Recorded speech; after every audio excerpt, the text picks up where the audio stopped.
Just know that. Whenever you are faced with a challenge, you have options. You always have options. You always have options. Say that with me. You always have options. It's the truth. You always have options. And so my advice to you is explore them. Explore them. No matter how old you are, no matter how young you are, you always have options. You always have options. You always have options. So when we talk about handle the challenge, when facing a challenge, the first thing that you must fix is your perspective. You've got to fix your perspective. You cannot fix your problem until you fix your perspective about the problem. You cannot fix your problem until you fix your perspective about the problem. And then,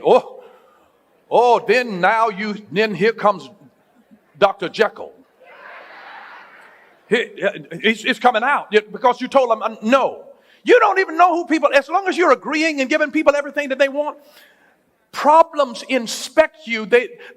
Problems become like a tea bag. You don't know what you got until you get in hot water. But it is the hot water that exposes what's inside of the tea bag. You don't know what's inside of the tea bag until you get it in hot water.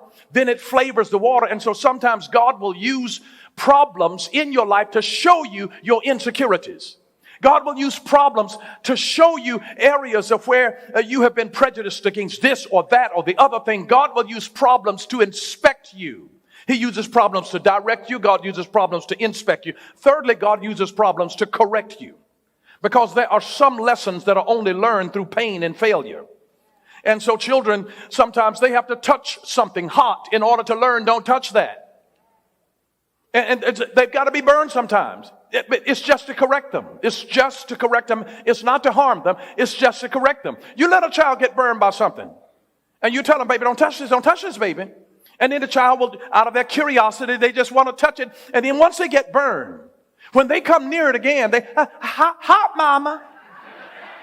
Mama, hot. They'll tell you. But they won't tell you that until they've first been burned. So sometimes God uses problems to correct you. God uses problems to direct you. He uses problems to inspect you. He uses problems to correct you. Fourthly, God uses problems to protect you. To protect you. A problem can be a blessing in disguise if it prevents you from being harmed by something that is much more serious. Now, that was one man that I talked to that worked in the World Trade Center on 9/11. And he overslept that morning. And then when he jumped up and ran out to his car wouldn't start.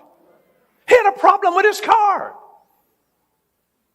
And it prevented him from being there in the building when the airplanes hit. His life was saved because of a problem. Because God can use a problem to protect you. He can use a problem to protect you. He can use a problem to protect you, and it can stop you from going into dangerous situations. So you don't ever know what God is doing. Sometimes you can have an issue in your home and you can't get ready on time. You got a problem finding your keys, finding your glasses, finding your shoes. And it could delay you from being at an intersection where somebody was trying to get to work on time and has run through the light, and it could be preventing a crash. So sometimes God will give you a problem because that problem is actually protecting you. See, God is God, and God knows things about your life. He knows about the circumstances that you can't even see, but He can see somebody. And God can create a problem to say, I need to delay this person to prevent an accident in their life. So sometimes problems can be used to actually protect you. Protect you. And then fifthly, God uses problems to perfect you. Because problems, when responded to correctly, are great character builders. Problems can help us to learn to be patient. And patience develops strength of character on the inside of us. So God can use the problems in your life to actually perfect you. Sometimes the people that have gone through some of the worst problems have some of the best character. I mean, look at Nelson Mandela, sitting in jail for 27 years. And you would have thought that when he got out that he would have had vitriol hatred for everybody. And he was so loving and forgiving toward people. It was amazing. He counted it a blessing. God uses problems.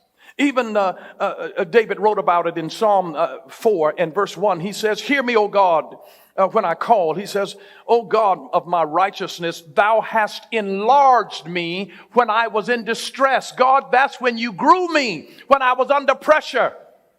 I was having problems in my life. He says, that's when you stretched me. That's when you grew me. That's when you expanded me. It's when I was having challenges, because you don't grow in an atmosphere of comfort. The comfort zone is a place of mediocrity. And so if you're going to grow, you have to always be outside of your comfort zone. You can either choose to be comfortable or you can choose to grow. But growth and comfort do not coexist. When a child's foot is growing and you just bought them shoes 3 months ago and they talking about, Mama, these shoes too tight. And that's why, the mamas back in the day, when you went to get shoes, there was so much room in that shoe that it literally felt like a flip-flop, because they wanted to give you room to grow into it, because I'm not going to be buying you another pair of shoes in 3 months.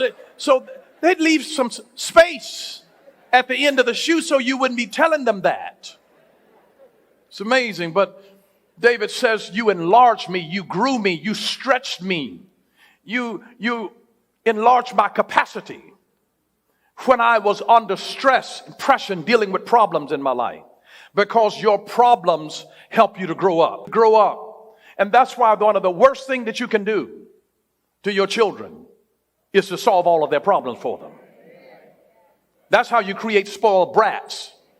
Because you solve all of their problems. If they don't learn to solve problems while they are with you, why in the world would you think that they can solve them once they get out of your house? Give them some problems and then ask them, what do you think about this? How do you think you're going to deal with this? Let's see some ideas that you can get to earn some money to be able to do this. Because you see, it doesn't work that whenever you get a problem in life that you just said, you know what, I need another $2,500. Hey, Pops, can you cash at me? No. You want them to learn how to handle the challenge. And if they don't learn how to handle the challenge while they are with you, don't expect them to be able to handle it well when they are without you. So this is why you have to have problems, because it helps us to grow up. I'm really inclined to agree with the words of Dewey Smith that said that we only think when we are confronted with a problem. Isn't that interesting? Just think about that. He said we only think when we are confronted with a problem. I mean, if you don't have a problem, there's no reason to think. But the moment you have a problem, you have to start thinking through the process. Problems challenge you to think. That's why people hate problems. Because they challenge you to think. They challenge you to think. That's the thing that I have such great disdain for in social media, because everybody loves the pleasure and the convenience of an opinion without the pain of thought. Because nobody wants to think. But a problem challenges you to think. If you have a problem in your relationship, you're going to have to think, I need to do something differently.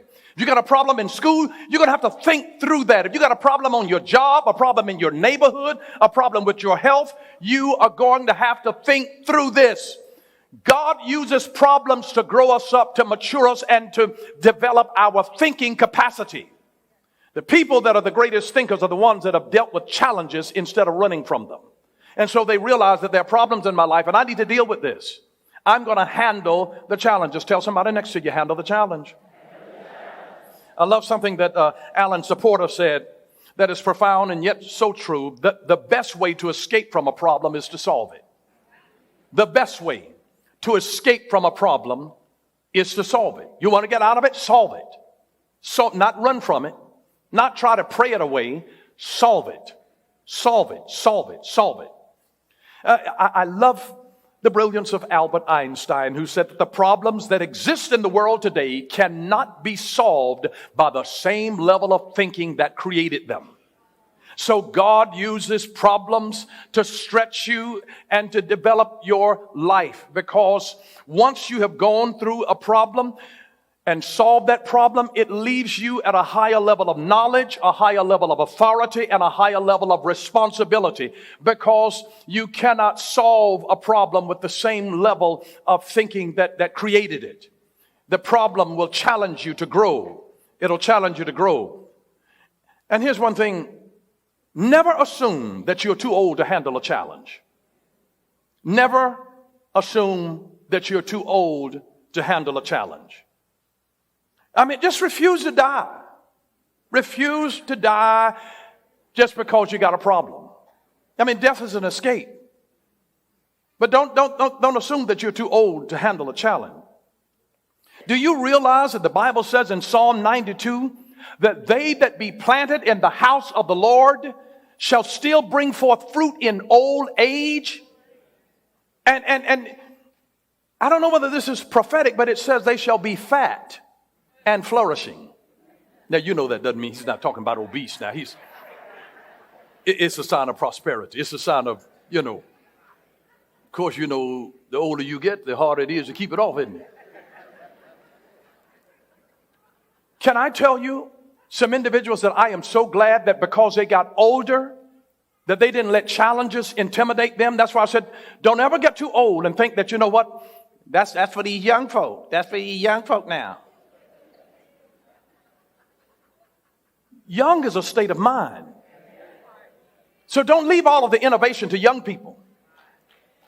The millennials and Generation Z, they don't own innovation and disruption. They don't own it. Because you see, every older person was a young person. And they used to think new ideas.